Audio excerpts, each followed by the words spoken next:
morning, everyone.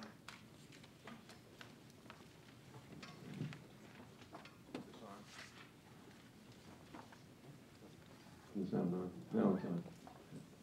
All right, good morning, everyone. I want to welcome you to, is today the anniversary? Today is the That's what I thought. Today is the anniversary. For all of you, cheers. For all of you broadband policy wonks. So 1 year from last year, Blair and his team released the National Broadband Strategy. And so we want to reconvene the National Purposes team here today to discuss that. So we will, I'm going to introduce everybody here in just a minute. We'll go until 11:30, but we should have plenty of time for questions and discussion. So thank you all for coming. I would also, there's a flyer on the back there. If you haven't seen the new ITIF Innovation Policy blog, where our most prominent blogger is Blair, it's actually, I think, worth looking at as an attempt to bring together about 25, I think, really interesting people around the world that blog about innovation and tech policy. So I remember about I guess it must have been about 16 months ago, Blair and I lived more or less in the same neighborhood, and I was going to work, which for me was really early in the morning. At 7 in the morning, I'm showing up at Friendship Heights Metro, and I see Blair, and I say, Blair, geez, what are you going to work so early for? And he's like, no, actually, I'm about an hour late this morning. And I don't think Blair was the only one who was doing that. So, you know, I think when you look at that back, the National Broadband Plan strategy, you know, everybody says they don't agree with everything in it, of course. But I think when you look at that strategy, I would argue it's really one of the best documents the federal government's produced in a long, long time. And it really is a testament to Blair and his team, really, for all the hard work that they did. So we really, I think, owe them a debt of gratitude. So when we put this together, I kept thinking about the Blues Brothers, one of my all-time favorite movies. And a great line by Elwood Blues in that movie where he'd go to the band members and he would say, we're putting the band back together. So I can just see Blair going over to the White House and haranguing Eugene, going, Eugene, we're putting the band back together one more time for this. So this is like old home week. So I'm going to introduce everybody first, and then what we'll do is Blair will kick it off with a few minutes remarks. Each of the other panelists will talk a little bit about their own particular issue and kind of where we are a year out from that, and what kind of progress we've made, what kind of progress we still need to make, and then we'll have a discussion. So everybody should know Blair. He is now ensconced over at the Aspen Institute as a fellow in the Communications and Society program. Clearly led the development of the National Broadband Plan. Before that, he was served 8 years as an analyst at Legg Mason and Stifel Nicholas, and really was one of the leading analysts in the industry. Previously was chief of staff to FCC Reed Hunt and law school from some school up in New Haven, I think, and some other places. So, I'm just going to go in. Pardon? Yes, you can move on to the other. I'm going to go in order all the way down to my right. Steve Midgley is the Deputy Director of the Office of Education and Technology in the U.S. Department of Education. And Steve obviously was in charge of the education component of the national purposes part of the broadband plan.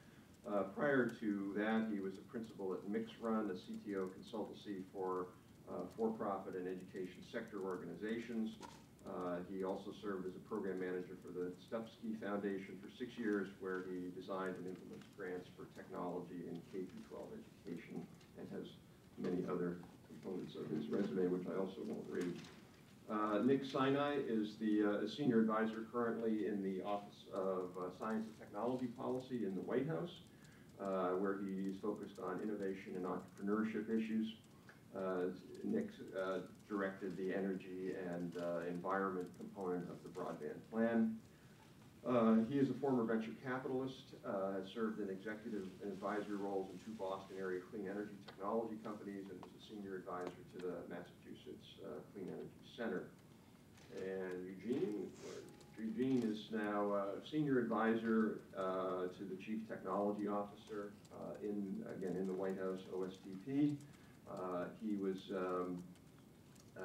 where he's responsible for open government, international technology and innovation issues with a particular emphasis on China. And Eugene was the director of the government operations component of the Broadband Task Force. Building upon his extensive experience, he was, prior to that, was at Treasury under two secretaries in 2006, 2009. He was also the Deputy Secretary of Technology and Secretary of Technology in the state of, I always love saying the state of Virginia to Virginians because it really hurts them. It is a commonwealth. I know it's a commonwealth. It's the Commonwealth of Virginia, and had the distinction of being the youngest cabinet member in Virginia history. Jennifer Manner is the Deputy Chief currently in the Public Safety Bureau at the FCC, and obviously focused on those issues on the plan. She previously worked as a principal at ZCOM Strategies, where she was consultant on telecom policy regulatory issues. Was also Vice President of Regulatory Affairs at SkyTerra. Then was at the FCC for senior counsel with FCC Commissioner Kathleen Abernathy and other positions as well. It was also communications group at Aiken Gump. And Mohit Kaushal is the Executive Vice President for Business Development, the West Wireless Health Institute. While at the plan, he focused obviously on health and broadband issues. At the Health Institute, currently he's focusing on developing the organization's strategic plan to accelerate the availability of wireless health solutions. He has an extensive, besides being a medical doctor, he has an extensive background in these areas. He was also an investment professional at Polaris Venture Partners, which is a VC firm out of Boston, and held roles with Merrill Lynch Healthcare IBD Group and the World Health Organization. So I think with that, Blair, do you want to kick us off? Yeah, sure. Well, the inspiration for this event does have its roots in trying to get the band back together, but it actually was not the Blues Brothers movie. The real inspiration was, and I think most of you are too young to remember this, the wonderful Saturday Night Live sketch in which Lorne Michaels, the producer, offered the Beatles a check for, I believe it was $20, if they would just come on the show.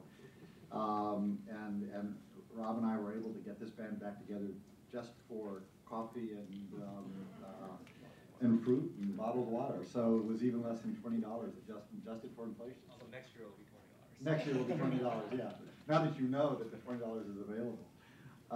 It's really a great pleasure to bring folks here again. Let me just make a couple preliminary comments about the plan. The plan was really different than a lot of the other national plans, and frankly, very different than I think a lot of people who read certain media reports or are focused on certain elements of it understood it to be.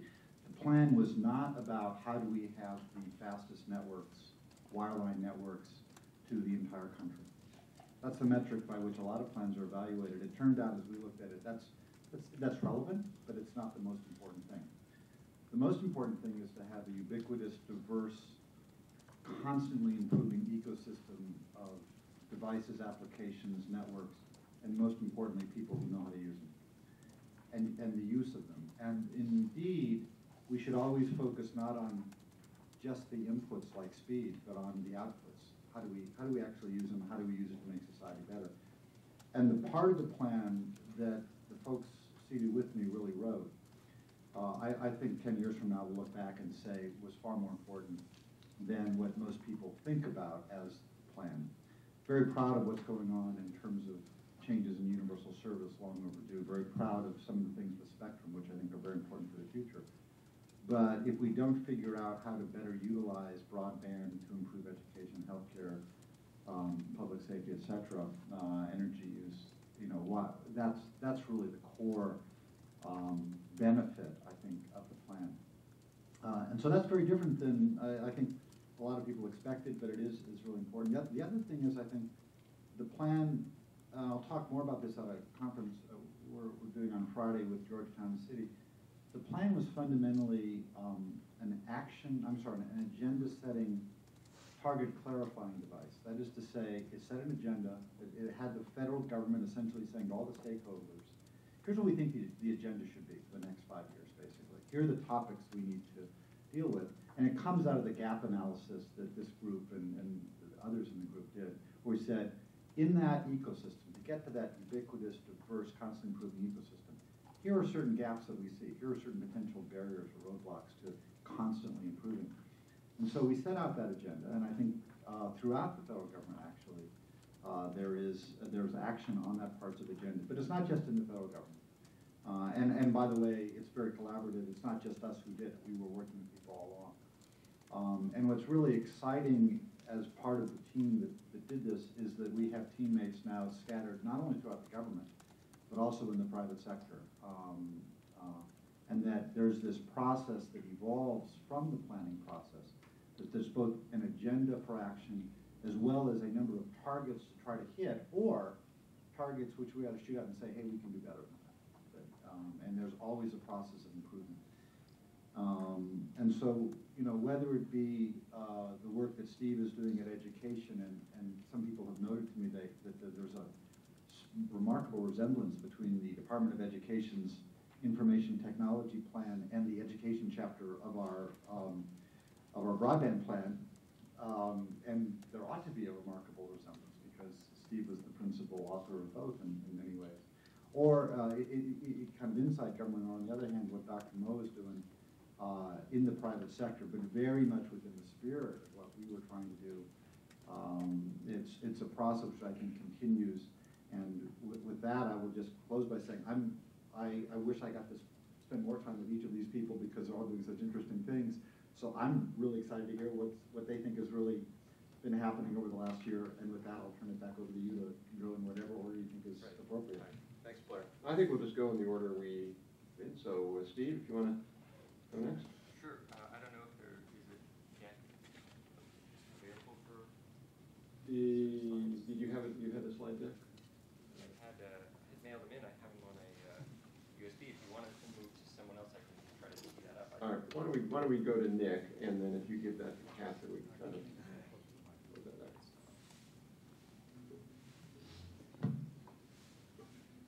All right, good morning, everybody. So chapter 12, my favorite chapter, of course, really asked the question of how can IT, advanced communications, broadband, and the internet help our country, help our nation with the important goals of energy efficiency and energy independence? And the answer is simple. It's encompassed in one word, I think, and that is smart.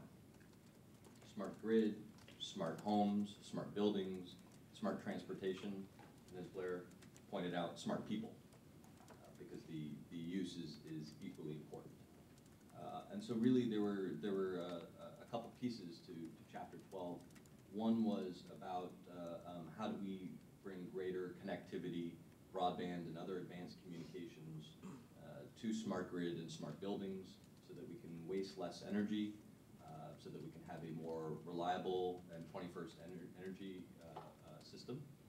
And so there were a series of recommendations to the FCC itself, to DOE, and to the rest of the administration.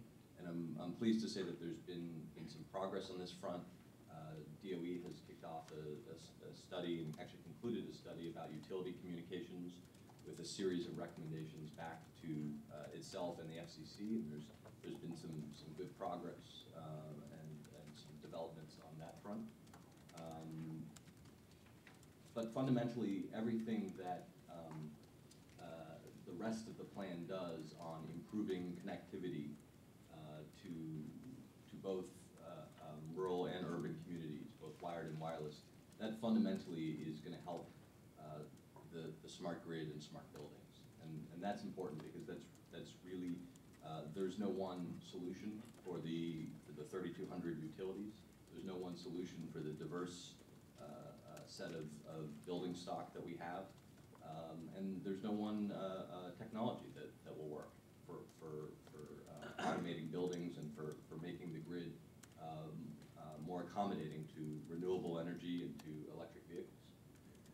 And so really we put forth a multiple path strategy for communications, for smart grid and smart buildings. And so Principally, it's focused on leveraging the diversity of broadband communications that the rest of the plan seeks to accomplish, both in USF as well as the spectrum type of recommendations. One of the other sections of Chapter 12 was about unleashing the genius of Silicon Valley and Route 128 on the energy innovation system. And so, consistent with some of the other chapters, we had a recommendation about consumers and customers being able to get access to their own information in standard digital formats, and how important that is for the variety of entrepreneurs and large companies that are innovating to think about how that information can be useful in a variety of different services, products, and technologies in homes and buildings. Everything from a programmable communicating thermostat to the next energy app on your smartphone to thinking about how to make buildings have better performance. And so I'm really excited about the progress that's been made.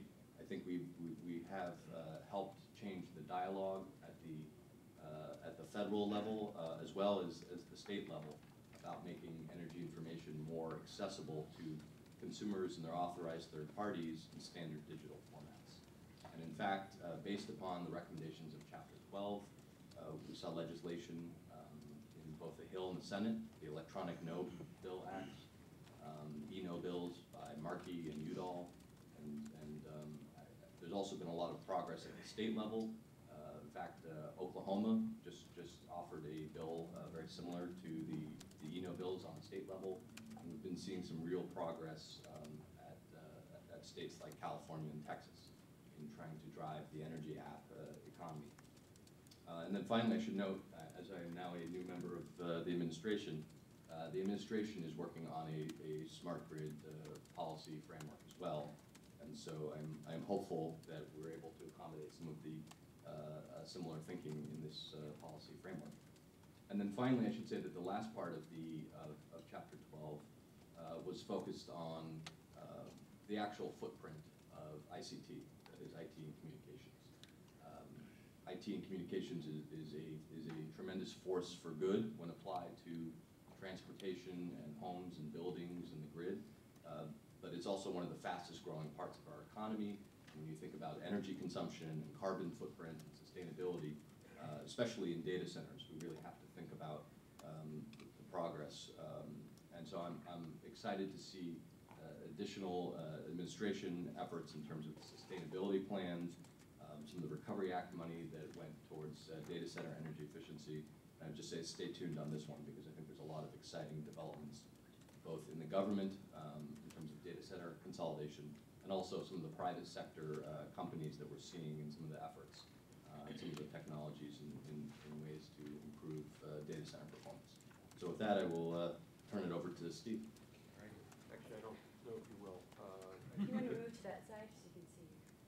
Looks like it's up, but only I can see it. There we go. If you want to move behind. There's a monitor. Oh, okay. Let's just use it. All right.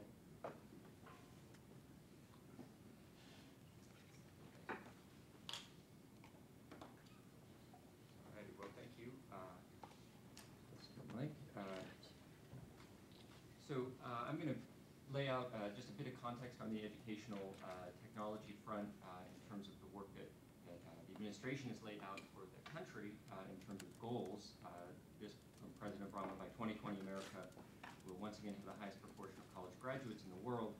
I think to understand what this number means in regard to electronic communications, broadband, and online learning, you have to recognize that if we were to graduate 100% of all the students in the system today, so all the kindergartners, all the high school students, all the community college students, university students, we would not hit this goal. So the only way to get here is to engage with people who have left the educational system, people who have either dropped out or who want to re-enter for additional advanced degrees or advanced learning. And I think once you recognize the sort of implications of that reality in terms of just if you want to get to this number by this date, you have to work in an online and digitally focused way. That the current system simply doesn't have enough seats to educate enough people to reach this goal in the way it's currently structured. And that's why I believe that electronic communications and some of the recommendations in the National Broadband Plan and the National Education Technology Plan from the Department of Education are critical. These are sort of four frames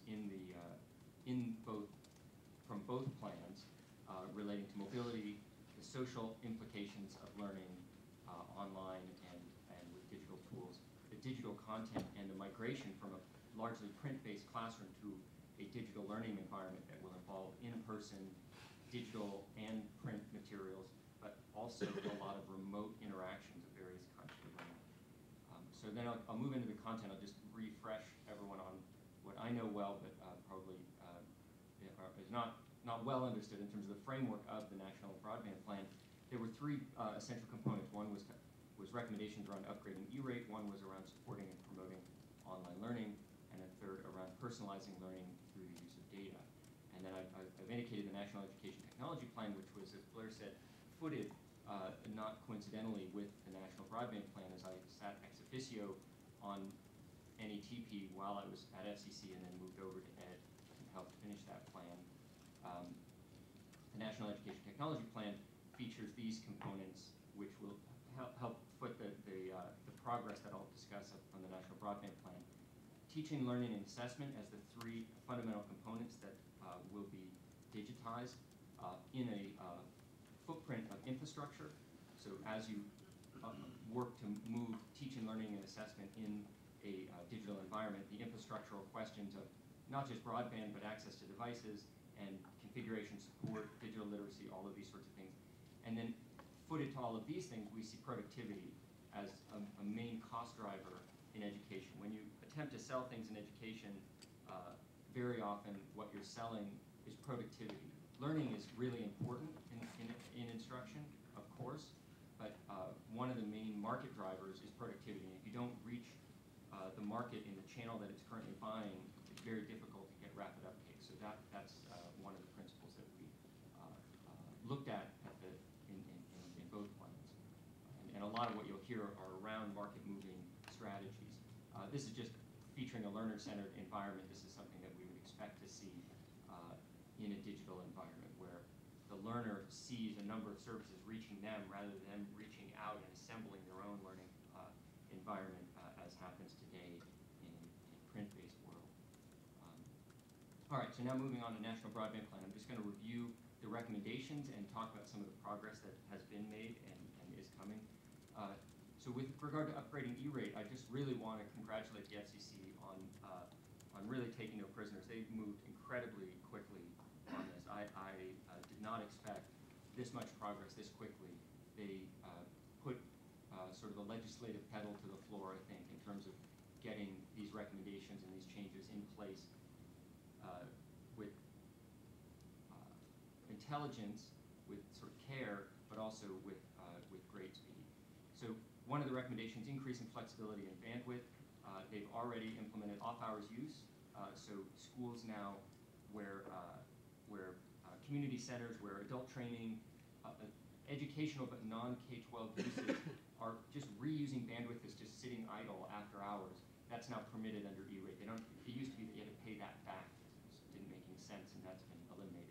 Dark fiber use is now permitted, so that's a big change. So municipal fiber rings that are sitting in sewers, where we can light those up and use them to bring better bandwidth to schools, that's now a possibility, and there's indications that there are, in some cases, 1,000% discounts in cost when you use this model in certain circumstances. So that's quite encouraging. Improved program efficiency. They've streamlined some of their applications, and there's more work to be done there, but they're heading down that way. They look pretty intent on doing this. FCC's worked on some innovation with pilot programs. We recommended a wireless pilot for off-campus use. I thought this was going to be one that would take a few years to put together. They've already run the competition. They're making the announcements on the awards, and I think they just recently announced the awards, in fact.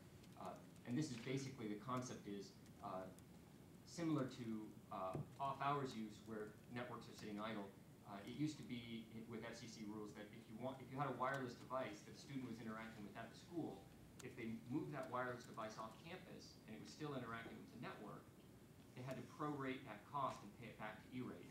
So they're basically subsidizing keeping the device unused at school in a closet rather than permitting it to be used off campus in the evenings by students for learning. And now they've undertaken a pilot program to permit that sort of use. And I very much hope that that program will be successful and will grow, because I think that's a critical aspect of this recognition that we're moving into a place where students don't just learn at school, right? Students know this already, but where learning happens in a permeable environment with lots of services being integrated from many locations.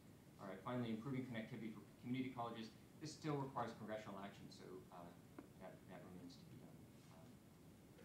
Supporting and promoting online learning. These are some of the things that were recommendations to the Department of Ed, and in fact, when I came to the department, they said, well, all right, you like those recommendations, do you? Then why don't you work on them? So that's what I've been working on. Increasing the supply of digital content. We're working on a project called Learning Registry, which is designed to create better information, better discovery, better search capabilities for finding digital content, whether commercial content or free content.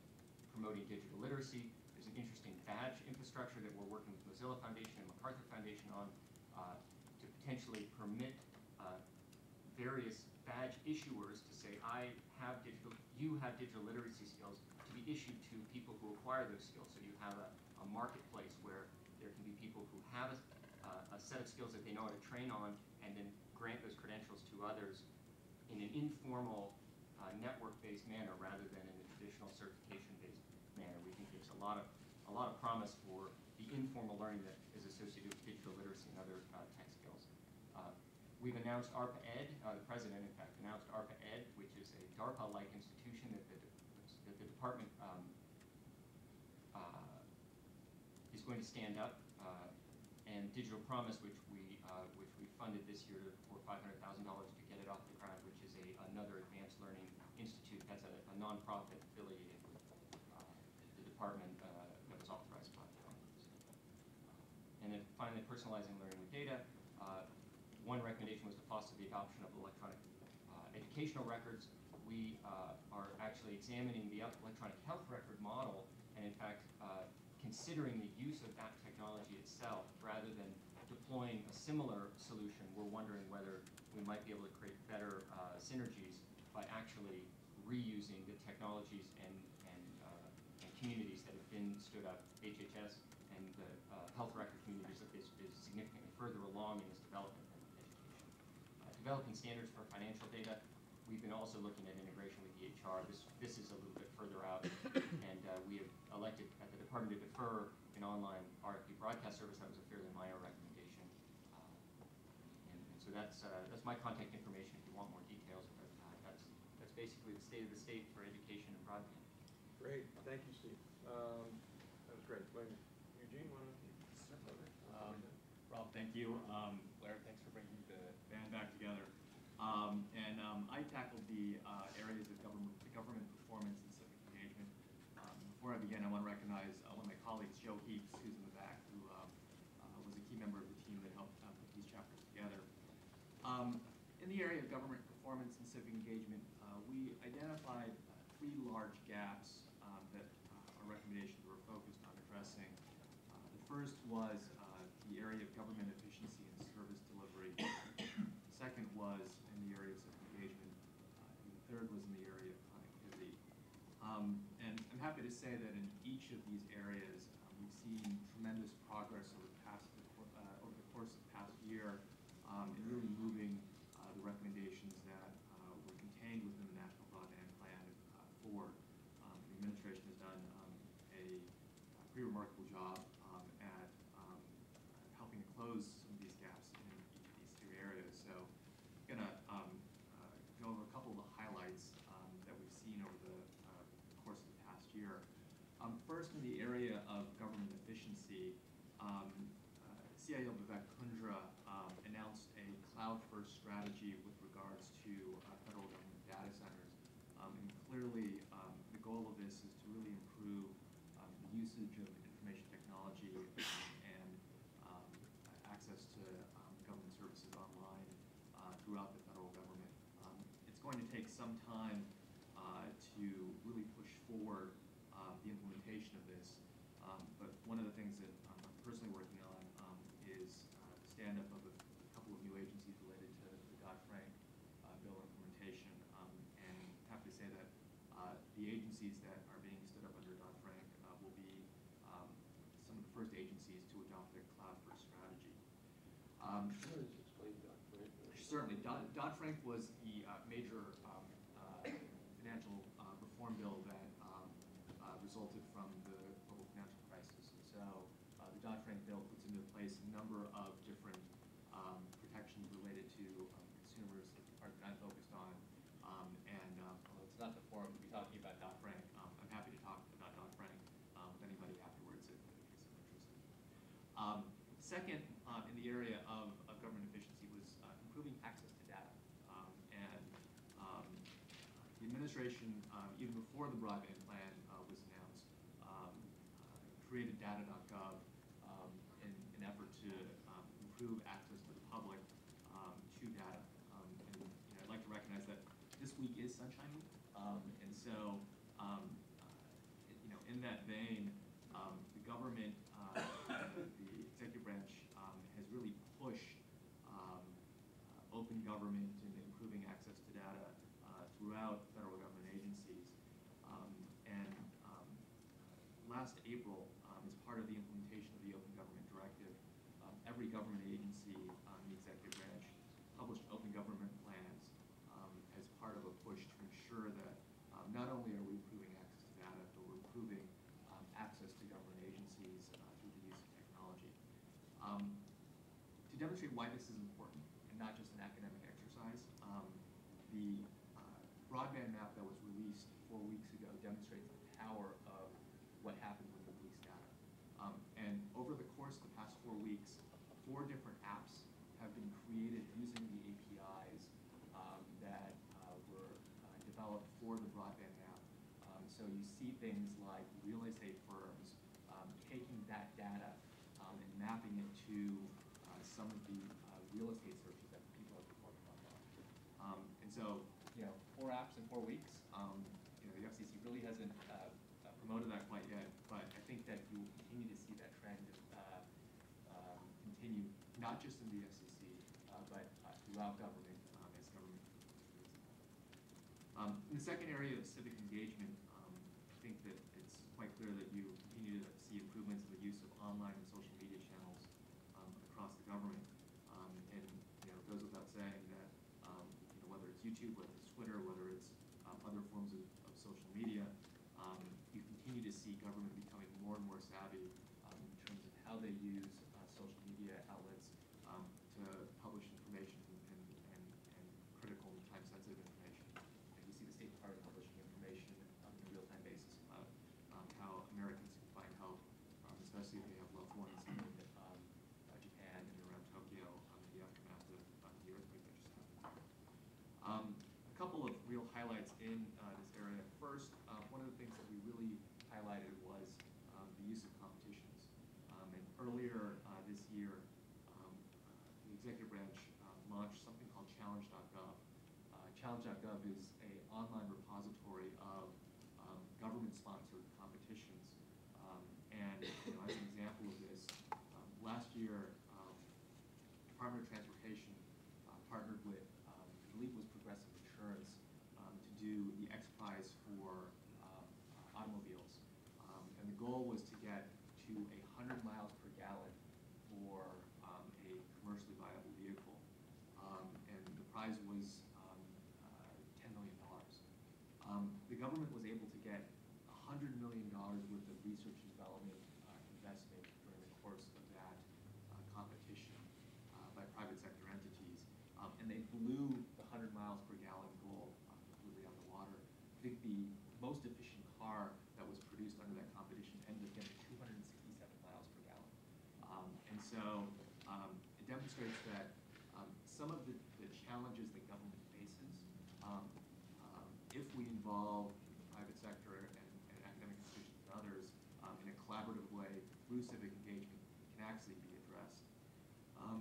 Another example of this is something that was launched last year called Text for Baby. Text for Baby was launched by the Department of Health and Human Services in collaboration with wireless providers across America. And it allows expectant mothers to get text messages over the course of a year to get prenatal care. And so this has been done at no cost to the expectant mothers who have a cell phone. And over the course of 6 months, we've had over 100,000 mothers enroll in the service. Just want to indicate that all of these efforts are also spreading internationally. And the President last September at the UN General Assembly launched the International Open Government Initiative. And you're beginning to see the fruits of this effort. I mentioned Text for Baby. When Vice President Biden was in Moscow last week, he announced that Text for Baby was launching in Russia. So you're beginning to see how many of these efforts are beginning to take root internationally. The last area that the government performance and civic engagement team focused on was connectivity. And I'm happy to say that you continue to see the federal government serving as a leader in deploying broadband. And as one metric and one example, just this morning, I checked the statistics related to transitioning to the networks contract, which is the federal government contract for broadband. Over 80% of government agencies, 81.7% of government agencies have transitioned to the networks contract. And so, in total, in all of these areas, government efficiency and service delivery, civic engagement, and connectivity, we're beginning to see how government is really closing the gaps in the areas that we identified in the National Broadband Plan. And I don't think we're done quite yet. So I'm very, very hopeful that we will continue to see progress for all of these recommendations. Great, thank you, Eugene. Jennifer. Even though I'm from New York, I'm soft-spoken sometimes, so I apologize. So I wanted to start kind of where Blair started, which was identifying the gaps. And when we started to work on the National Broadband Plan to public safety and homeland security issues, we identified 3 pretty significant gaps. The first was communications between public safety and the public, consumers. The second was the ability of public safety to actually utilize broadband communications. And the third was the resiliency and reliability of our communications infrastructure for broadband services. So those were the 3 prime areas we focused on. And I would say, I just realized I think I'm the only panelist who's still at the FCC. So my presentation may be a little more FCC focused. But I think working with our partners, and that's both those folks in the public safety community, state and local governments, our federal partners, Congress, and of course industry, we're making pretty significant strides. So I'm going to walk you through the 3 areas. The first is communications with the public, and you have to forgive me, I'm a professor, so I may ask you questions. How many of you think you can text a message to 911 today? None of you, so you're a very sophisticated group, because I guarantee you if I went to Blair's children and asked them, they might say, why not? They would definitely say why not. Right. They ask me that all the time. So not only can you not send a text message to a 911 center, you can't send a video, you can't send a photo. I think Mohit was driving by I-85 this weekend and saw a very bad accident, the bus accident, which was terrible with 14 people dead. Would have been great if someone could have gone by and sent a picture to first responders to increase situational awareness. That's not a capability that's available today. So I would say, one of the things the broadband plan identified, and I'd say one of the highest priorities for the commission in this area is ensuring that next generation 911 services are available to consumers throughout the country. So we've started a proceeding, an inquiry proceeding, but it's our first step on ensuring that next generation 911 was out there. And this was a very big focus of the broadband plan. Similarly, in reaching Americans across the country, how many people remember that annoying tone on television? This is a test of the emergency broadcast system. right? You still hear it, right? It still annoys you. Very important because a lot of Americans get a lot of important information using the emergency broadcast system.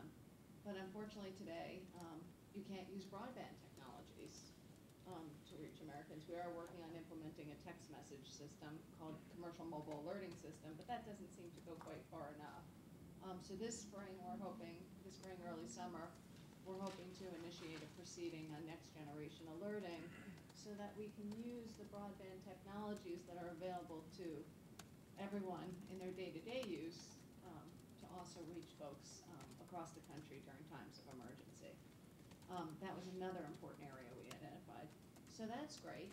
Now what happens if the police officer, we talked about driving down the highway, he sends a, let's say we get the next generation 911 system up, right? And he sends a picture to the 911 system. Can they get it to the first responder, the folks who's responding? And today, to the extent that the public safety community is using commercial services, the answer is yes. But over the sorts of networks that public safety requires, the answer is no. Today, public safety, the emergency response community, does not have access to broadband communications, and this is an area that I would say a significant portion of the federal government, both the federal agencies, Congress, and the White House, the administration, are very, very focused on solving. I'll talk a little bit about the FCC perspective because that's what I know best in terms of what we're doing. Shortly after the broadband plan, a couple of things happened. First, broadband stimulus was opened up to also fund public safety broadband applications. The FCC granted about 21 waivers for early deployment of broadband networks. NTIA awarded 7 grants to some of those waiver recipients. So there's actually some funding out there from the federal government today to build out broadband networks. We stood up at the FCC, one of the part of the plan was to establish something called an Emergency Response Interoperability Center, because those of you who, I think all of you are old enough to remember 9/11. Remember 9/11, one of the failings of 9/11 and Katrina was the lack of interoperable public safety communications. And here we were with an opportunity to ensure that the broadband network's interoperable from day one. And we thought that was very important. So at the FCC, there's a division of the Public Safety Bureau called ERIC, or the Emergency Response Interoperability Center. And we wanted to make sure that we had public safety input on that. So we've done 2 things. One is we very quickly established something called a TAC, or Technical Advisory Committee, to ERIC. That's a group of 20 or so state and local representatives from the public safety community, all with a technical background, who provide input to ERIC as they develop the rules. And then yesterday, we had our first meeting of what we like acronyms, the ERIC PSAC, or the ERIC Public Safety Advisory Committee. That's a group of about 60 folks across public safety, state and local government, industry, and academia, who are there to advise the FCC on interoperability issues, because we want to make sure we get this right. But that's not all we've done. In December, we issued interoperability requirements for the waiver recipients, the folks who are actually able to build out early. And in January 25th, we issued our first order on interoperability and a further notice of proposed rulemaking, which is pretty exhaustive on going through what I'd say is creating a baseline of operability and interoperability across the country for public safety broadband. Similarly, just so folks are aware, there's a significant number of federal agencies, including the Department of Homeland Security, NTIA, Department of Justice, and NIST, who are very active on this issue. For instance, NIST actually has stood up a demonstration network, which they're running tests to try and determine requirements and the best services available to public safety. There are several bills in Congress that address capacity and funding issues. One of the things we did is the broadband plan, and this is where I really thank Blair, because we had a terrific team of folks who worked with us, was to develop a comprehensive cost model on what it would cost to ensure that public safety had a broadband network across the country, because if the network's not nationwide, it isn't going to be interoperable. And we came up with a pretty significant cost model of about about $6.5 billion in CapEx and significantly more, another $6 to $8 billion in OpEx, and that's actually served the basis for some of the funding proposals that are pending in Congress. And then the administration came out with, and I have enough folks from the administration here to keep me honest, with the innovation, the President's innovation strategy, which includes funding and support for the public safety broadband network as well. So there's a lot of focus on this, and we're very hopeful that in light of the 10-year anniversary of 9/11 this year, that this issue will move along even further. The last area is reliability and resiliency. And one of the things that we saw when we were developing the broadband plan was there had been a lot of attention paid to traditional telecommunications networks, and not so much to the new technologies coming in to ensure that we had reliability and resiliency. And I think this is an area, in light of what's happened in Japan, which was a very well-prepared country, that will get even more focus in coming months. But some of the areas that we've been focused on at the Commission is how do we enhance the reliability and resiliency of the communications networks. We're working on 2 items that we hope to have out soon. One is focused on extending outage reporting to broadband service providers so that we actually know when networks go down and can help assist folks. The other is on resiliency and reliability of the communications networks, things like backup power, but not just backup power, but how do we ensure that the networks stay reliable, and what's the best approach and the most cost-effective approach. And we've also already initiated proceedings on some voluntary best practices, like a voluntary cybersecurity certification procedure where you would come to the Commission, and if you met certain best practices as an ISP or a service provider, you could get the FCC Good Housekeeping Seal of Approval as an incentive, and also on resilience and preparedness. So overall, I'd say we've taken a significant number of actions in working with our federal partners, public safety, local state governments, and industry. Great, thank you, Jennifer. And now to wrap up, go ahead. Great, thank you. Well, it's a pleasure to be back here a year down the line. I'm going to spend the next couple of minutes just explaining why connectivity is so important to healthcare, and then we can end up on some of the policy updates since last year. Well, first of all, this is all the bad news. The macro factors in terms of statistics are pretty bad. So let me just go through each one of these in person. Right now, we're spending around 17% of GDP on healthcare. This is estimated to be around 20% by 2015. To give you some context, this is more than double in most other developed countries, and that doesn't translate into value. So infant mortality, life expectancy is much worse in the US than other developed countries. So we're not getting value for dollars spent. On top of that, so this slide is pretty busy, but it highlights we have a growing number of elderly within our population, which is just going to get more prevalent. Obviously, the elderly population have more chronic disease, and chronic disease is really driving a whole range of costs. So the situation isn't going to get any better. And then on top of that, there's just fewer people to look after all these patients. If you look at the statistics of retirees from the medical profession and also the new doctors coming out of med school. So increased costs, more chronic disease, and less people to look after them. So that's the bad news. The good news is that there's a range of technologies that can help mitigate some of these issues. I'll fill in later what I'm doing right now, but essentially what we're trying to do, our current model of healthcare, specifically around chronic disease, revolves around when you feel unwell, you have to get an appointment or end up in ER, normally within an expensive hospital, which drives a bunch of costs and has poorer outcomes.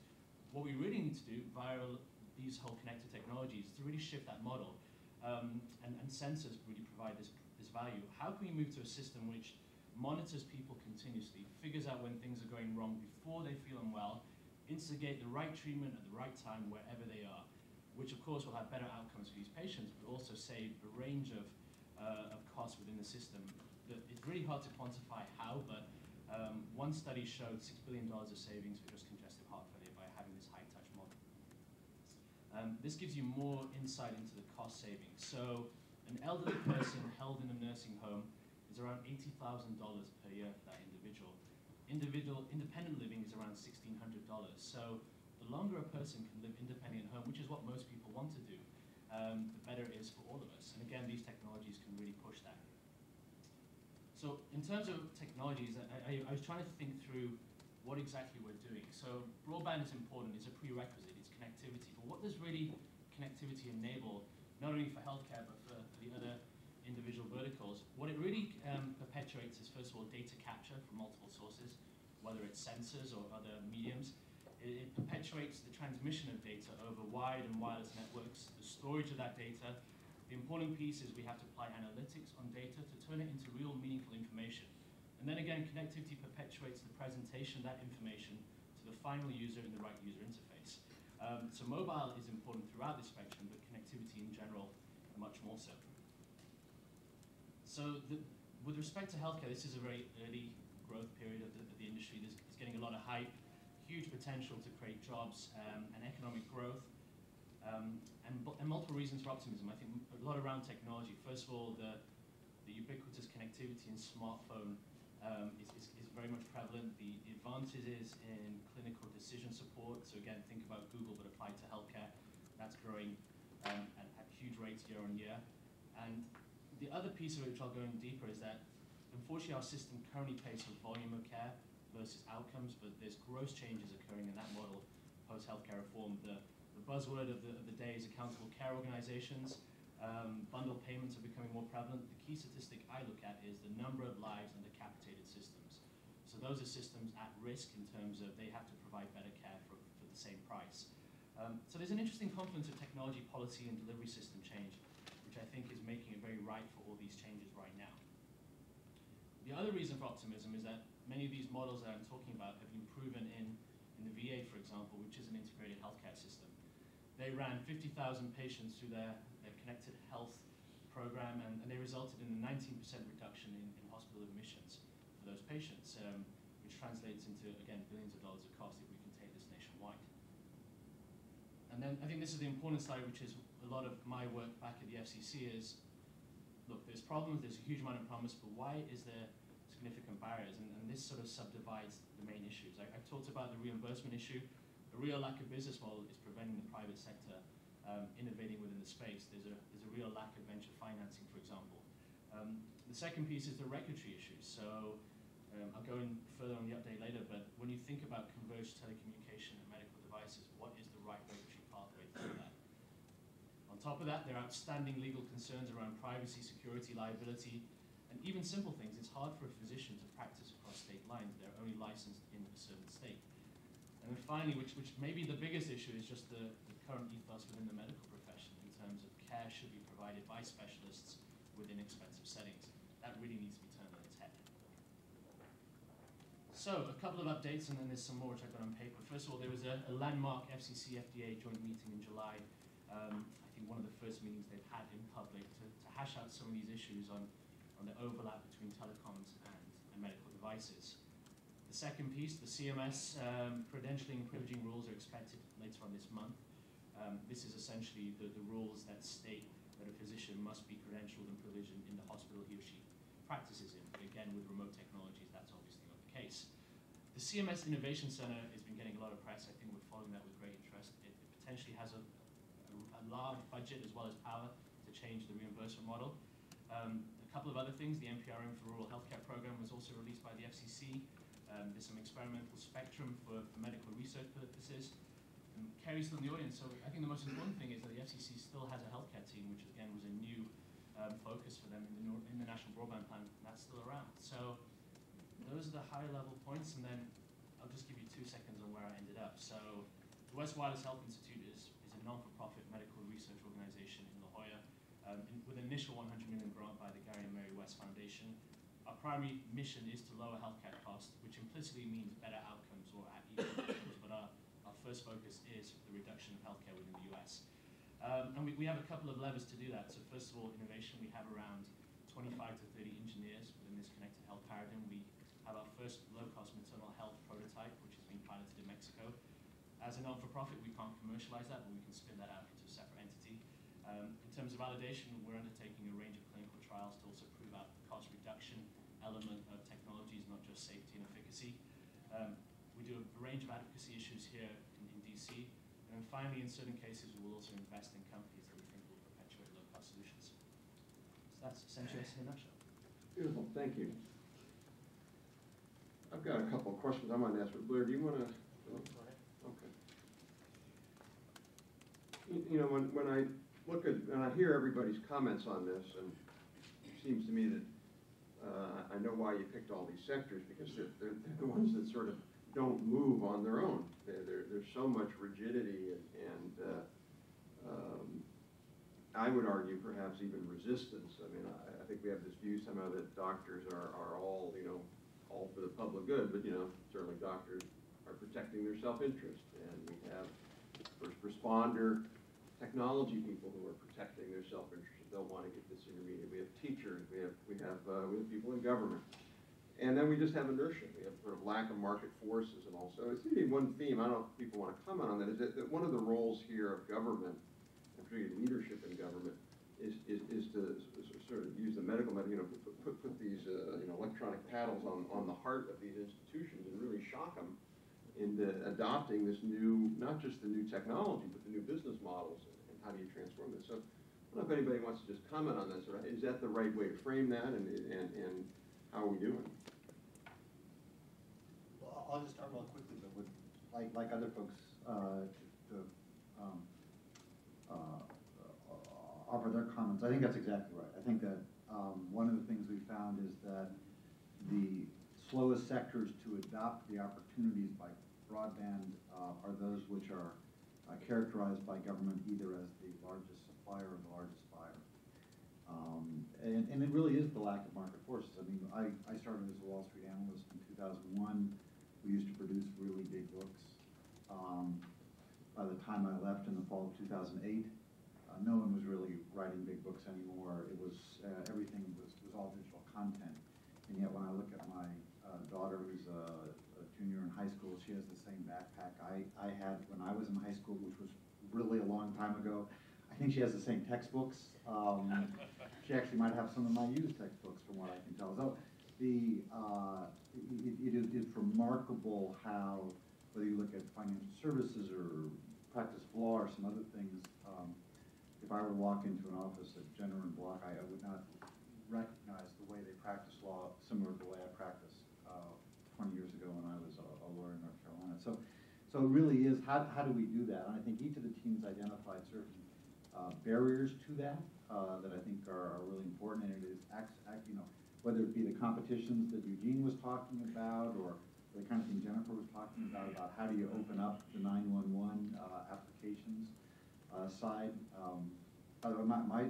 My son, you're exactly right. The question he asked me, he's actually working for a company that's kind of focused on this, is why don't we have a competition for apps in which, you know, on your cell phone you have if you have an emergency, you can not only send kind of where you are and what the emergency is, you send your health record, you send your blood type, you send that kind of thing that would be, you know, in a situation where seconds count, it would be so valuable to have it. So I think in each of these areas, you know, Steve and I have talked a lot about how do we open up that, he talked about the channels earlier, and it's a classic business problem.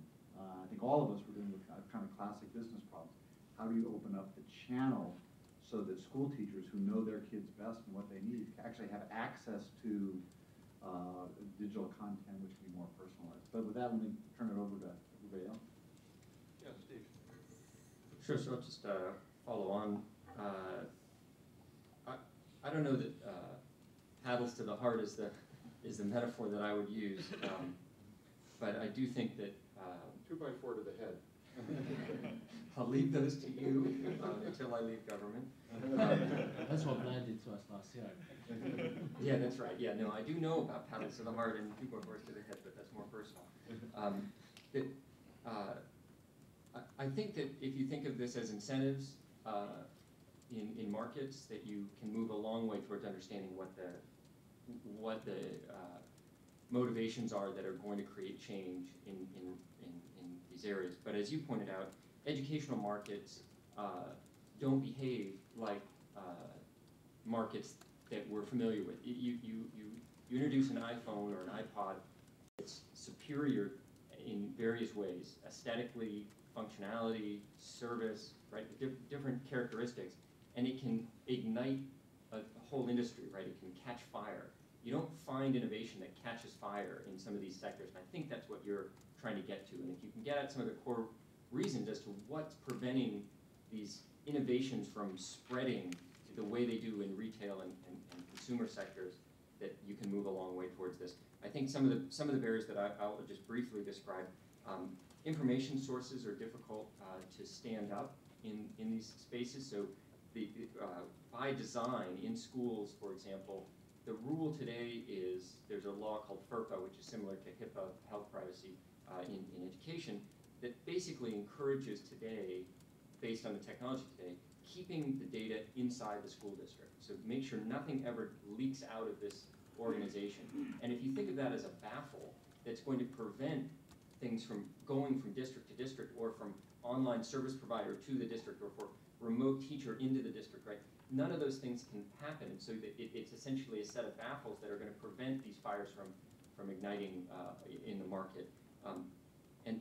And so I would observe that we think that technology standards are one way to help go around this, but there's also some policy work that needs to be done in order to encourage and incent not the free release of student data, right? This data must be kept private. It must be, but it also must be kept within an authorized use. And I think a better framing for this would be to think about the student or the parent as the owner of the data, rather than the institution, and the institution being a steward for that ownership.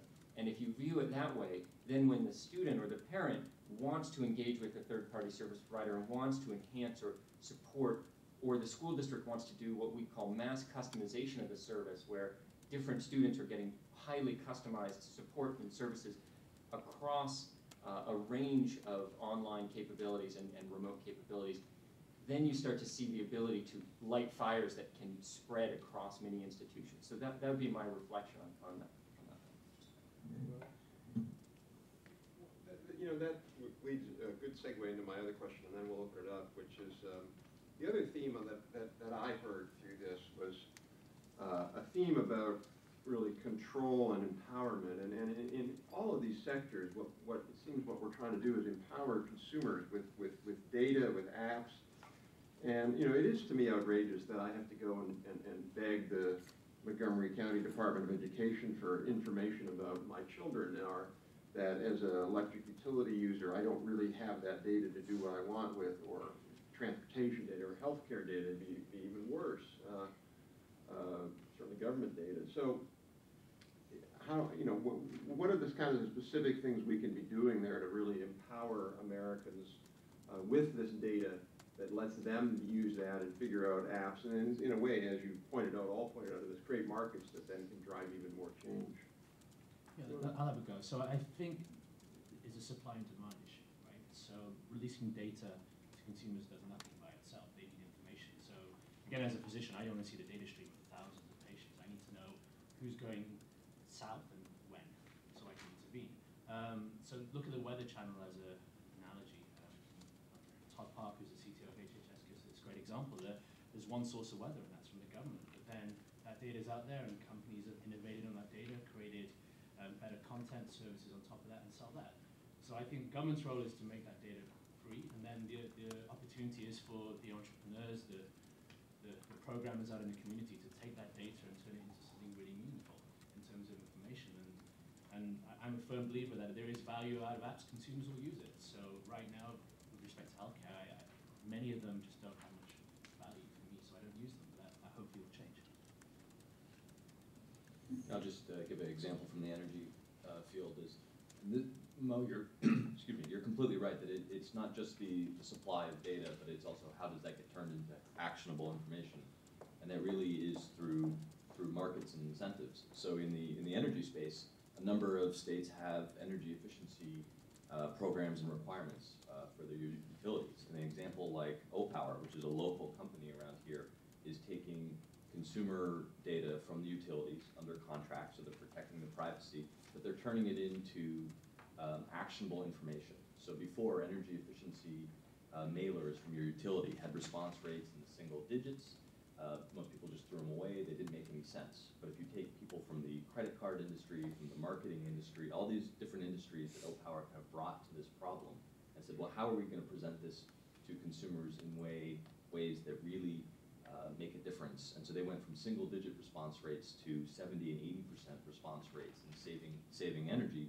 And the reason that OPower is doing this is because they're making money from these state energy efficiency programs. So there is that demand, those incentives for an entrepreneur to try and kind of reinvent the system and take things from outside of the. I mean, we're dealing with a lot of kind of heavily regulated or public good verticals here, and so the trick is there's a lot of activity and lessons and IP and entrepreneurs from other areas that can be brought to these areas to kind of create some of the devices, the networks and apps that Blair talks about.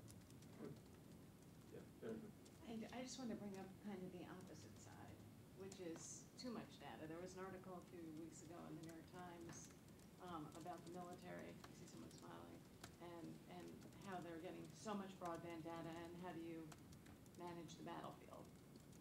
So the question comes up to when Blair's children can not only text, but can send movies and videos, and maybe they see a rabbit run over by a car and send that. Is that something you want to burden your scarce, it's not a heavily funded world, the 911 centers, your scarce number of operators. This is still very much a human business. So the question is also there's an opposite side of broadband, which is how do you educate consumers in things like 911 when next generation 911 is available, so that not everything gets sent, or how do you manage that from a data information or a data mining section? So there's two sides to this story. So sometimes you can maybe have, I don't know if you can have too much information, but you certainly have to have a way to manage it. Sure. Go ahead. So I agree that could be a problem and maybe will be in the 911 sector. I'm sure trying to get there in education. I really want that problem.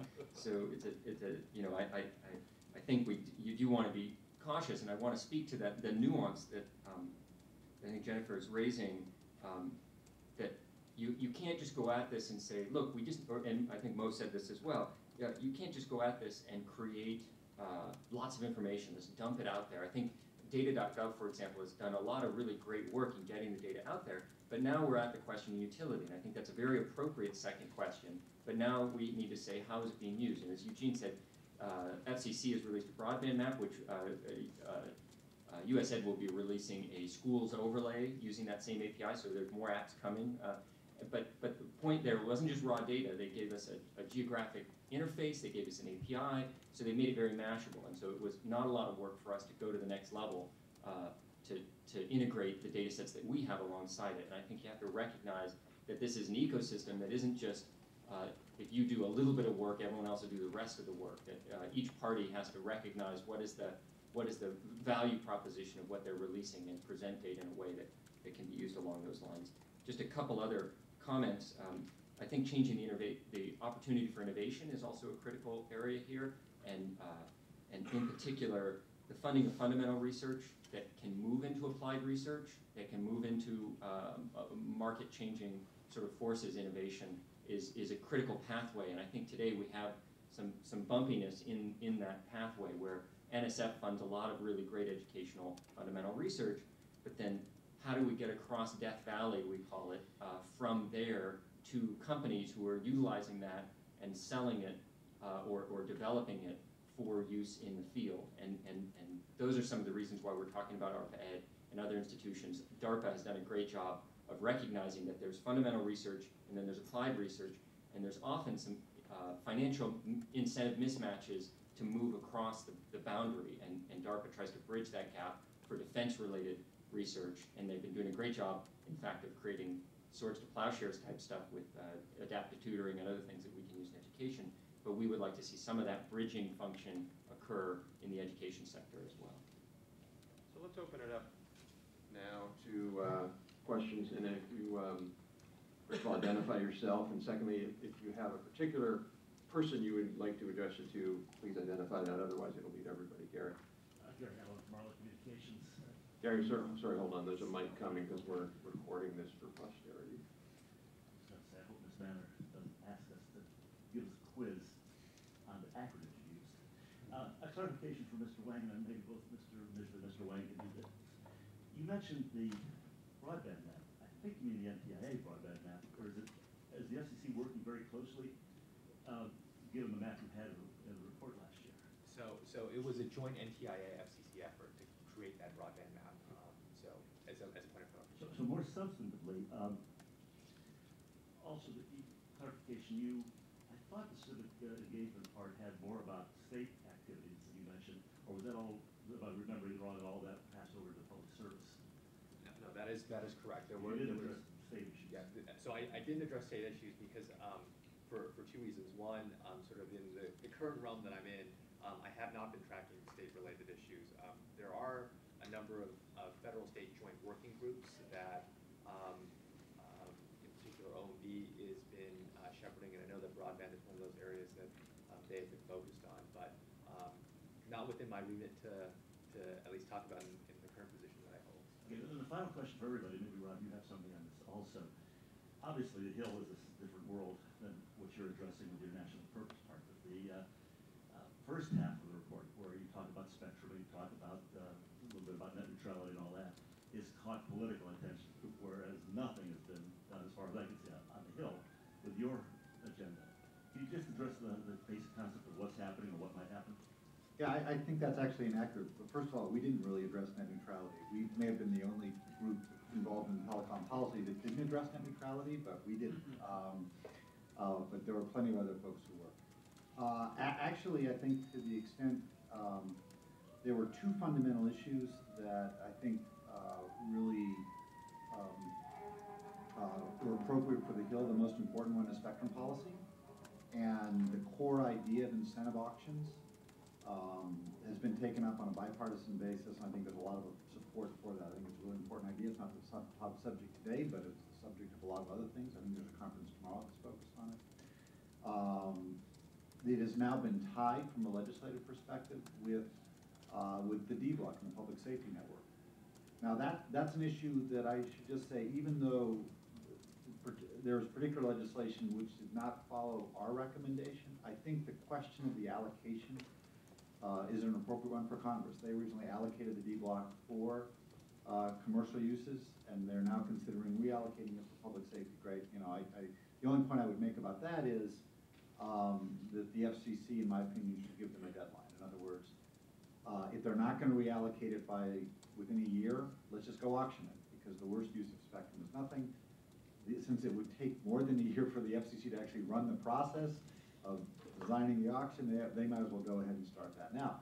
But my point is, I do think there's a significant amount of legislative activity. Jennifer knows a lot more about it than I, and so I don't think that's right. The other area is universal service, where I don't think there will be legislative action, but there will be FCC action, and that's good. As part of the president's package, there is support for the universal service reform, which is made easier if you essentially put some money into it, because all we're really talking about here, I believe very strongly that there's actually an intellectual consensus on where we need to go in universal service, Medicare, comp reform, and the difficulty is what's a transition path that gets everybody across the canyon on a bridge, and that would be assisted if Congress were to essentially move some resources there. But I think that those are the two areas where we need the most help from Congress, and I think there is a significant amount of activity in that area.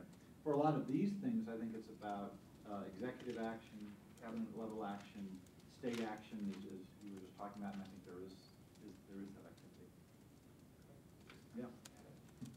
Just a brief addendum, which is the Elementary and Secondary Education Act, ESEA, is undergoing a reauthorization discussion at the moment. Now, that I think is something I can't comment deeply on because it's a congressional issue and we have a lot of legislative affairs, but I do want to point out that the National Education Technology Plan, and implicit in that the National Broadband Plan and the policy recommendations that came out of that, are featured in the designs for ESEA, at least as we're proposing them. Now, what Congress actually chooses to do with those will be, a different question that I think is really important for a lot of different reasons. But I just wanted to mention that ESEA is something to keep your eye on with regards to technology policy, because it will have a big impact, whether it's reauthorized or just continued in its current form. Yeah, can you wait for the mic, please?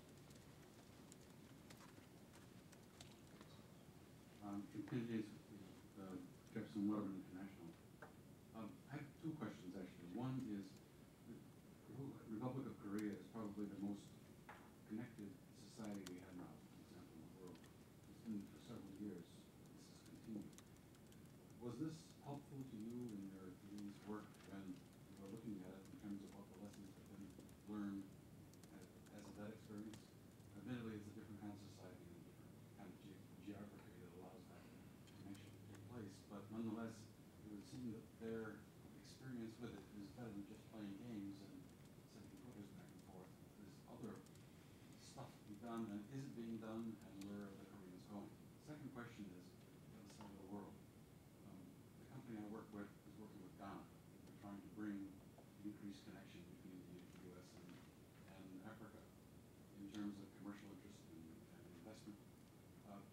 They are at the opening stages of building society.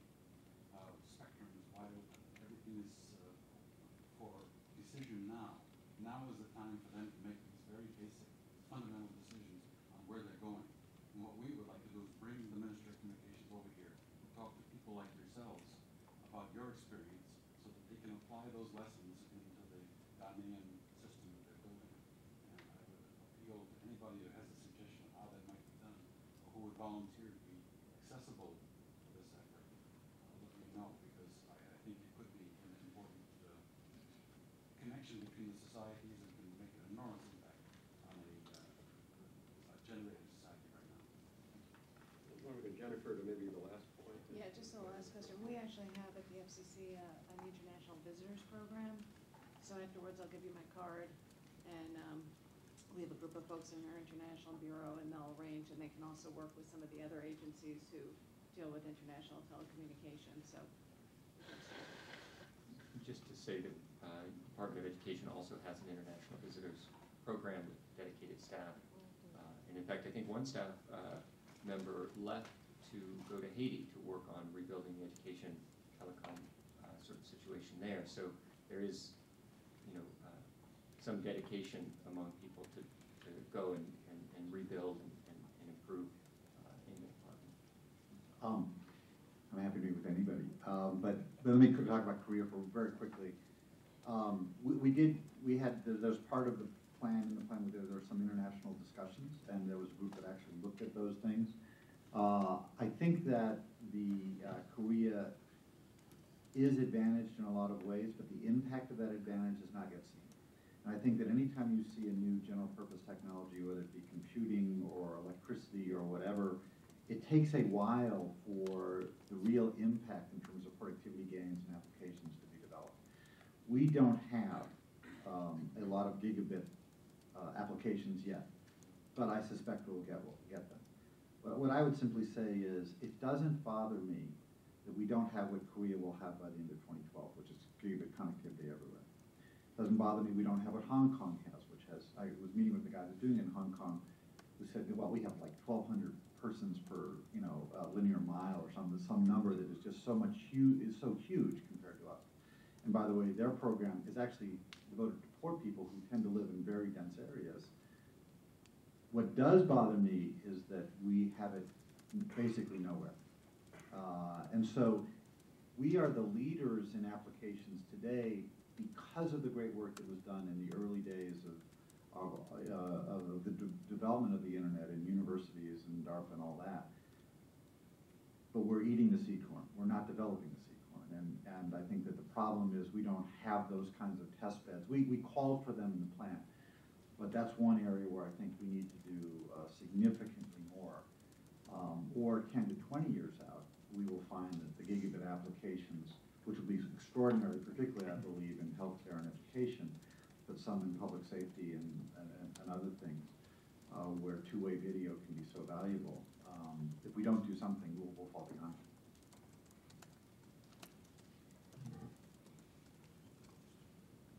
Yes, hi, it's Judith Hellenstein. I actually have two questions. One for Mohit. You talk about the rising senior population, the rising issues of chronic diseases, and then you mentioned about all the different technologies, but my experience with seniors is that they can't deal with any of these technologies, and they just want a personal touch is really what they want. And so I don't necessarily see, I think that's great, and that will help out other people in different generations who knew about these.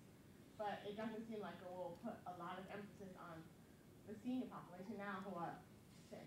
And the other thing I want to touch on Blair's point on the best ways of increasing R&D and research, because that's sort of what you're talking about. The seed corn is why we were so successful in the past, and what the problem is now is that we are having less and less money into research and to trying out new ideas and to like experimenting. And I like Talents Back Up, but I think that needs to be more brought from the top down, because oftentimes the top leaders are not given the encouragement to staff to create these ideas and to experiment. Yeah, I'll take the first one. It's a great point. I completely agree that technology is not a panacea, but I didn't have enough time to go deep into what actually things are coming down the line. So, for example, let's take congestive heart failure, which is a disease that predominantly affects the elderly. Things go wrong before that individual feels short of breath and then ends up in the ER. There are a bunch of non-invasive technologies just sit in the house that can figure that out and to alert the right person at the right time, and you can send a care coordinator around or a social worker who can then intervene earlier on. So many of these technologies are passive. I completely agree with you. Expecting someone who's 75, who's got poor movement in their fingers and poor eyesight to work on an iPhone app yet. I'm on the same page, but there's a bunch of other passive things which I think are coming around. I just want to quickly add on. I actually, maybe I'm more optimistic than you are on that, because you have this like the smart pill bottle application. Exactly. It tells you when you took your pill and when you didn't take your pill, and then you can even set it up so that you get a call from the doctor that's recorded, and it shows that it's pretty effective. I was on a panel yesterday, another broadband panel, and somebody brought up this thing. I haven't looked at it, so I don't know if it's real or not, but supposedly if you put into YouTube 100-year-old woman and iPad, there's a little video of a 100-year-old woman learning how to use an iPad in 2 minutes, or 10 minutes, or something like that. So I do think technology is getting more and more intuitive, more and more easy, not just from Apple, but from a wide variety of providers. And that's obviously a challenge, but that's not going to stay the same. It's going to, 5 years, it's not just that we have Moore's law, we have, easeability law or usability law too. Just to very quickly, if Anish Chopra were here, he would have a better answer than I have, because in fact, I think the President's budget does call for a lot more money for research, and in particular some of the wireless initiatives that they talked about in the State of the Union. If you look at how they're allocating the funds, I think it's a $3 billion fund for applications. So I think that there's an awareness, I think in a bipartisan level, of the need to do more there, even in an era of budget cutting. But I think we have to be a little bit more creative about how we do that. And I'll just close the answer by saying that what's really striking to me is that broadband is the common platform of collaboration for all research now. And that's kind of a really massive historic change. It used to be you could be a scientist off at some university and you would just have a lab and you would just do these things. But that's not how research is done anymore. It is, there's just, you look at CERN, you look at the Collider, you look at a lot of different things. It is a collaborative art, and it is all being done over broadband. So we have to have networks and devices and applications and people that reflect that. All right, I'm going to go kind of in order. I've seen people right here, and Luke right over there, and then follow up. Cameron Isaac, GAO. I had the pleasure of listening to Robert yesterday at the Broadband breakfast, and this issue of adoptability kept coming up. Do you guys want to spend a little time talking about that? Because you're right, you can have all those things, but people not using, what we're creating. You have this great, vast network, people not adopting, and then you don't have great apps. You don't have anything. Or you want to redo your speech? Yeah, right. No, it's really interesting. I've been very involved in the universal service reform issue, and it's one of the points that I constantly make, including in front of a convention of rural telephone folks who really didn't want to hear it, is that we spend billions of dollars on deployment to real estate when we could spend a lot less money and get much more bang for the buck by focusing on the adoption problem. Because the adoption problem for broadband is very different than the adoption problem for telephony or for television. And I won't redo my speech as Rob is referring to, but I think we have to have a focused program for that.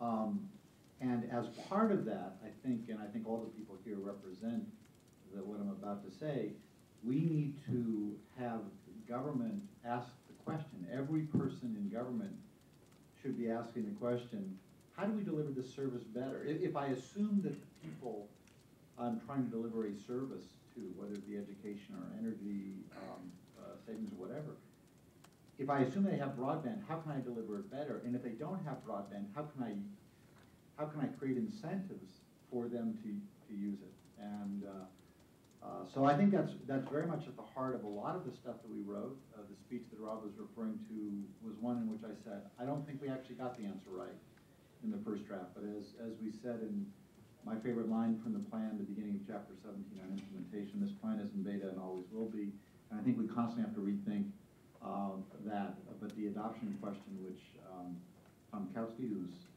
sitting there, who worked with us on the plan, and it's good to see you this morning, you know, he's working on that as well, as are a lot of other folks. But that we absolutely have to focus on that.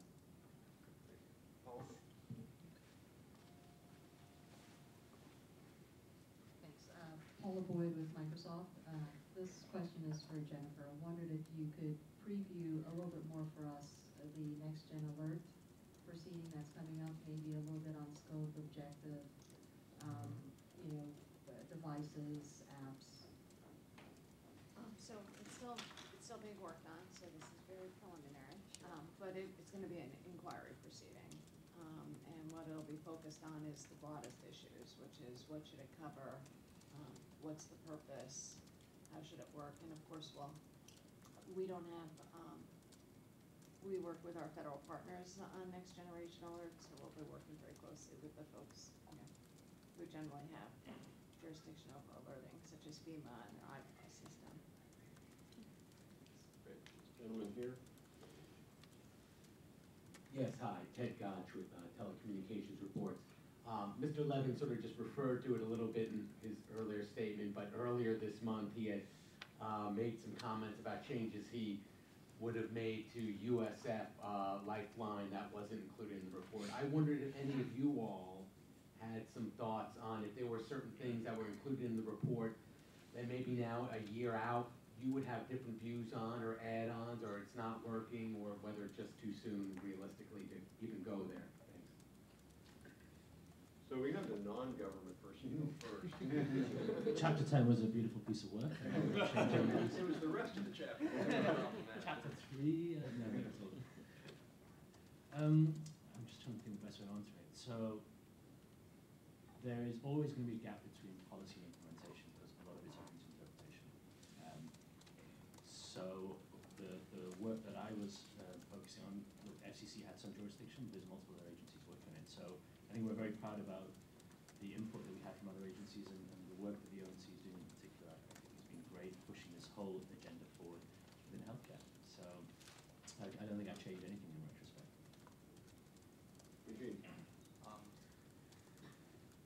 So I'm going to answer the question in a slightly different way, which is when Blair got all of us together, one of the things that he really sort of hammered home to each of us was this is a plan. This is not a retrospective on where the government has come from in each of our areas, but the art of the possible over the next 10 years. And so, you know, to a certain extent, I think each of us tried to apply a little bit of creativity and a little bit of imagination to the work that we did. And so, you know, at least from where I sit, you know, I think that a year is too early to tell. But you know, what is encapsulated, at least in the chapters that I had a hand in, was sort of the art of the possible. So I think, you know, answering the question in a slightly different way is, you know, whether the country has enough ambition and gumption in order to achieve what I think each of us have written in our chapters as the art of the possible in the next 10 years. If I could just add, Ted, that I have had many friends who have said to me that it was a mistake to give a speech in which I admitted a mistake, because in Washington you're not really allowed to do that, and in some sense it's Washington culture is like, I don't know, the tiger mother who, you know, the kid comes back with a 99.9, and the mother says, what happened to the other 0.01%? Why did you have 100%? I want to emphasize, I'm really, really proud of the plan. I've done a lot of speaking about it. I'm open-minded to people asking me a question like, why didn't you do X? And people ask me those questions. You know, the rural telephone guys basically said, why didn't you give us $300 billion? And I felt I had a very good answer for that question. So I remain very proud of it. But I do think it's really important for a variety of reasons to be very willing to make a mistake. I think that if you ask that same question 2 years from, a year from now, I think each of us up here would have a set of different answers. But and I think there are new opportunities, and I think that there are what you're seeing actually, and I think what you're going to see over the next year is that various forces in the nonprofit sector or various forces in the private sector are going to change markets in ways in which we couldn't foresee it, but create new opportunities, as well as close the gaps in ways that maybe we didn't need to focus on. So we always have to kind of be open-minded about those things. I'm going to go in order. I saw people, John over here. Thanks. So I apologize. I got here a little late, so I missed. So I apologize if this question was already addressed. But I continue to hear from different sectors of the universe all talking about the importance of broadband, and they're all talking about it in terms of their own broadband. And that leads me to the question of, wouldn't it be more efficient if everyone could share the same broadband? And I'm thinking especially in more rural areas or high-cost areas where it may not be efficient to build a sole network just for health or just for public safety or just for education, but doesn't it make more sense in these harder-to-reach areas that there's sort of one infrastructure that everybody gets behind and you aggregate all of those uses and make a more efficient broadband deployment in those areas? Is there any hope of everybody getting together to work together on one broadband platform?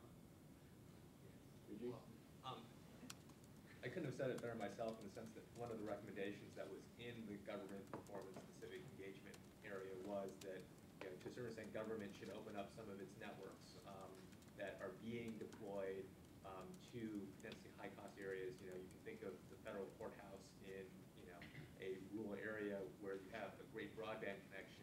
Well, couldn't that be opened up and shared to other community uses? So at least from the government performance aspect of it, we viewed broadband as a shared resource, especially from the perspective of how do you take a scarce resource and share it more broadly. And so I just concur and build on that. There's some great examples in the last year and 2 years of critical infrastructure and public safety working together to build out networks, or critical infrastructure working with retail broadband providers, or in certain cases a municipality that's building a municipal broadband network, either wholesale or retail, and thinking about its smart grid applications, its health, its civic, picking up the trash and all of those types of things. So I think there are some great examples of especially in smaller cities in rural America, where broadband networks that are being deployed, whether they're wired or wireless. I think we actually have a great example in the white space, FCC white spaces. There's a whole bunch of examples where networks that are being deployed are being used for multiple purposes, and I think that was the intent of the broadband plan, was that you don't want a single network for each of these vertical areas. It's about the applications and devices and needs of the different communities to work on one network for a community where the economics kind of dictate that, and competitive networks where the economics support that. I wanted to add too, from NTIA, the VTOP plan was focused solely on middle mile, to do exactly that, to build in rural areas that broadband backbone that would be and was required to be open to everyone. Right, and just to follow on that point, FCC's E-rate changes have permitted use of municipal dark fiber to light up schools so that they can get shared infrastructure, cost-sharing models that are going to work much more effectively than having to wire, in some circumstances, wire every school directly to a commercial provider, but where you can create rings of service among hospitals and schools and other facilities like that. And then that's the transport layer. There's also this question at a higher level, which is, do we build data networks on top of these infrastructure networks, which is really what national purposes is about, that are, we have our electronic health record interchange system, we have our electronic learning record interchange system, we have energy data interchange systems, and I think the power that Eugene pointed out of a broadband map, just as an initial example, where those services are interoperable so that they built the broadband map, we built the school data map, and we're able to integrate those two things so that you don't just have you don't have these two stovepipe data networks that you have to figure out how to interrelate them. I think the same thing could be argued for these much more rich environments where you've got real consumer data that they can integrate across these verticals. And to me, that's the real promise of this whole set of chapters that we wrote, as opposed to just the infrastructure and routing components of it. Yeah, and very quickly, one of the most underappreciated recommendations in the plan, in my view, was the Unified Community Anchor Network recommendation, which I know, John, you didn't ask the question for this purpose, but actually came out of the meeting that you had with us. And I think we're proud of it, and we'll see where that goes. But it's all about that question about how do you essentially aggregate demand to drive huge connectivity networks widely across the country, and I think it'll be successful.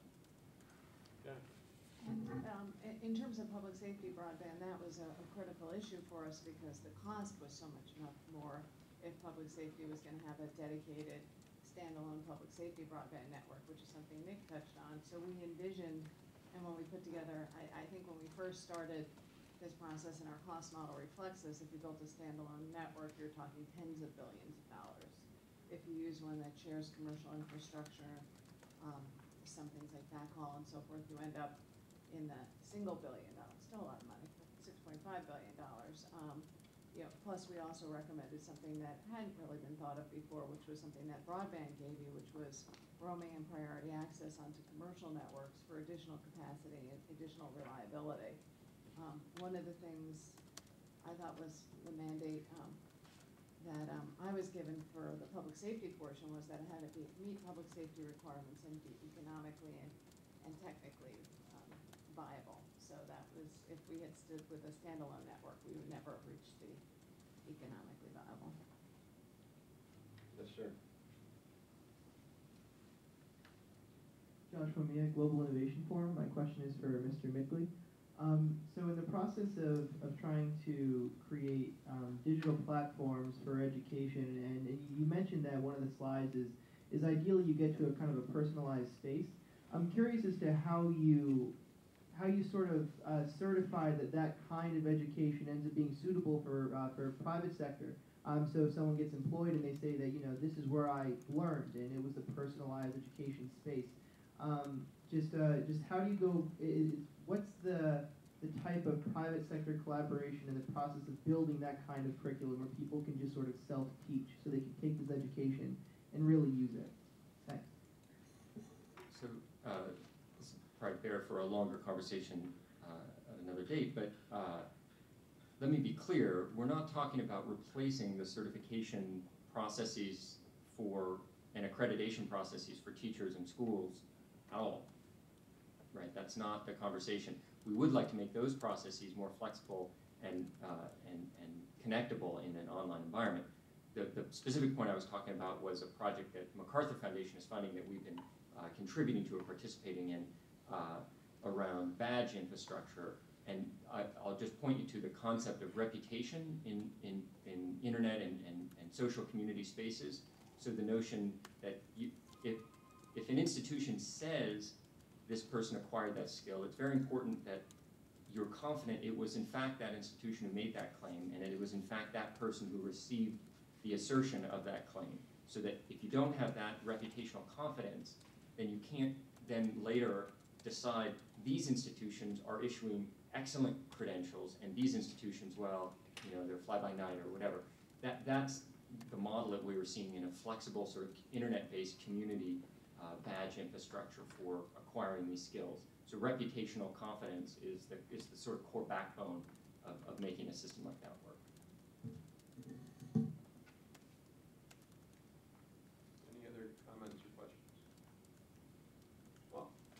one last one, I think, before we close, which is, I don't know, maybe Blair, you might address this, or Eugene, or whoever, but it's not as if we're the only country that's struggling with these issues on all three, the networking adoption and apps/purposes.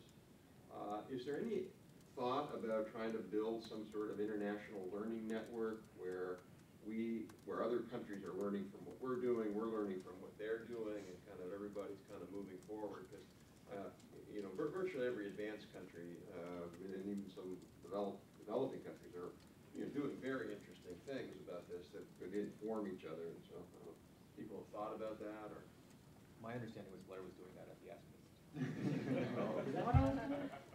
Email Blair if you have an interesting app.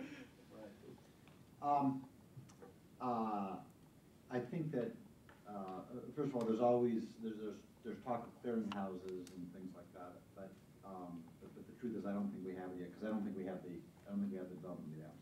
I would say that one of the aspirations of those of us who work on the plan is that the United States, in the same way that we have really led the world in the development of what you might think of as consumer applications, whether it be Google or Facebook or eBay or Amazon, that we could lead in the development of applications to solve what you might think of as society's issues, improved education. I have spent some time going to education conferences, and generally they always end like this, which is which direction we should be going, and 5 people on the panel will say we need to invest more in teacher training, and then I always say I think we need to invest in things that scale to Moore's Law, by which I simply mean, you know, I'm totally in favor of teacher training, and I don't really know anything about education, but if you could come up with a math program that teaches 3rd grade math, and that is really interactive and really helps the kid identify where the problems are, etc., that scales across the world. And there are all kinds of different applications that scale across the world. But I think we're not there yet. I think that some countries are, we're not going to have the same field, the easy field that we had in both the narrowband and the early days of broadband. But at least our focus is, can we get the United States act together before we do the international stuff? But I think it's a great idea, and somebody ought to be doing it. Just thought I would add that this is why standards, technical standards, interoperability standards, content standards, this is why they're so important to think about on an international scene. So when you think about health IT, you think about smart grid and cyber and cloud, making sure that we're engaging with the international communities on voluntary, consensus-driven standards, technical standards. I think it's important to make sure that we have international markets for our products and services, but it also means greater security, greater reliability, and greater apps for all these purposes.